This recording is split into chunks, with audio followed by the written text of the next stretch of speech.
ఒకప్పుడు ఒక అందమైన పూలతో నిండిన తోటలో అనేక చీమలు నివసించేవి. వాటిలో ఒక చిన్న చీమ ఉండేది. పేరు చిక్కు. చిన్నదైనా చాలా చురుకైనది, చాలా కష్టపడేది. ఒకరోజు చిక్కు ఆహారం కోసం బయటకు వెళ్ళింది.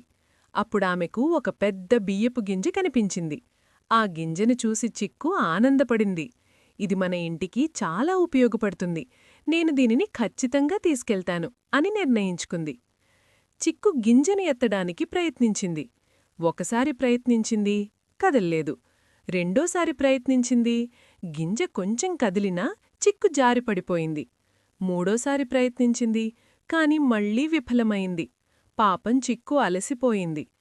ఆమెను చూసి దగ్గర్లో ఉన్న ఇతర చీమలు నవ్వుతూ, అది నీకెలా ఎత్తగలవు, నువ్వింకా చిన్నదివి, వదిలేయ్ అని ఆటపట్టించాయి. చిక్కుకు కొంచెం బాధ వేసింది.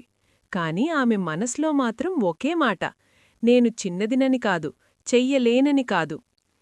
చిక్కు ఒక పెద్ద ఆకుకింద కాసేపు కూర్చుని ఆలోచించింది. ఆ తరువాత ధైర్యంగా లేచి మరోసారి ప్రయత్నించింది. ఈసారి చిక్కు శక్తి కాదు, తెలివిని ఉపయోగించింది. గింజ చుట్టూ ఉన్న చిన్న రాళ్లని తొలగించింది. గింజను కొంచెం ఎత్తి కొంచెంగా ముందుకు నెట్టింది.